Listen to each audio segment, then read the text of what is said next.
രണ്ട് രാജാക്കന്മാരുടെ പുസ്തകത്തിൽ നിന്ന് അദ്ധ്യായം 24. യെഹോയാക്കീമിൻ്റെ കാലത്ത് ബാബിലോൺ രാജാവായ നബൂഖദ്നേസറിൻ്റെ ആക്രമണമുണ്ടായി. യെഹോയാക്കീം 3 വർഷം അവന് കീഴ്പ്പെട്ടിരുന്നു. പിന്നീട് അവനെ എതിർത്തു. അപ്പോൾ താൻ തൻ്റെ ദാസന്മാരിലൂടെ അരുളി ചെയ്തതുപോലെ യൂദായെ നശിപ്പിക്കാൻ യെഹോയാക്കീമിനെതിരെ കർത്താവ് കൽദായർ, സിറിയാക്കാർ, മൊവാബ്യർ, അമ്മോന്യർ എന്നിവരുടെ സേനകളെ അയച്ചു. നിശ്ചയമായും ഇത് കർത്താവിൻ്റെ മുൻപിൽ നിന്ന് അവരെ നീക്കം ചെയ്യേണ്ടതിന് അവിടുത്തെ കൽപ്പനയനുസരിച്ച് സംഭവിച്ചതാണ്. മനാസയുടെ പാപങ്ങൾക്കും അവൻ ചൊരിഞ്ഞ നിഷ്കളങ്ക രക്തത്തിനും ശിക്ഷയായി തന്നെ അവൻ നിഷ്കളങ്ക രക്തം കൊണ്ട് ജെറുസലേം നിറച്ചു. കർത്താവ് അത് ക്ഷമിക്കുകയില്ല.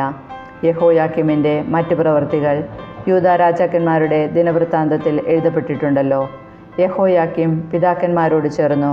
പുത്രൻ യെഹോയാക്കിൻ ഭരണമേറ്റു.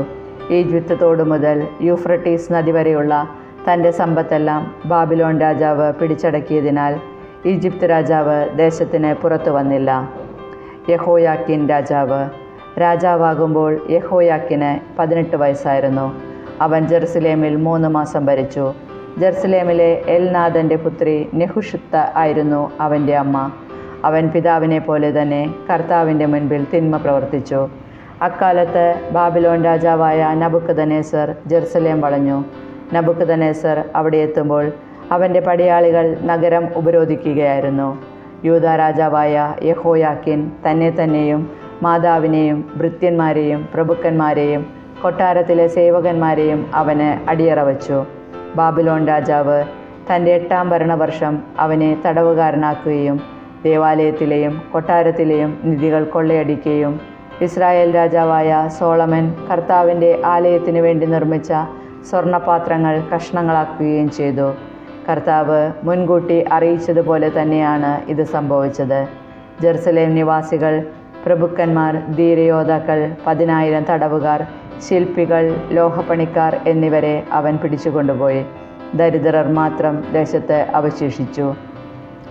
യെഹോയാക്കിനെയും അവൻ്റെ അമ്മയെയും പത്നിമാരെയും സേവകന്മാരെയും ദേശമുഖ്യന്മാരെയും അവൻ ജെറുസലേമിൽ നിന്ന് ബാബിലോണിലേക്ക് തടവുകാരായി കൊണ്ടുപോയി.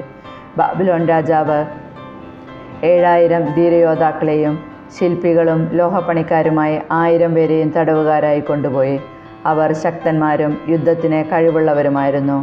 ബാബിലോൺ രാജാവ് യെഹോയാക്കിൻ്റെ പിതൃസഹോദരനായ മത്താനിയായെ പകരം രാജാവാക്കുകയും അവൻ്റെ പേര് സെദക്കിയ എന്ന് മാറ്റുകയും ചെയ്തു.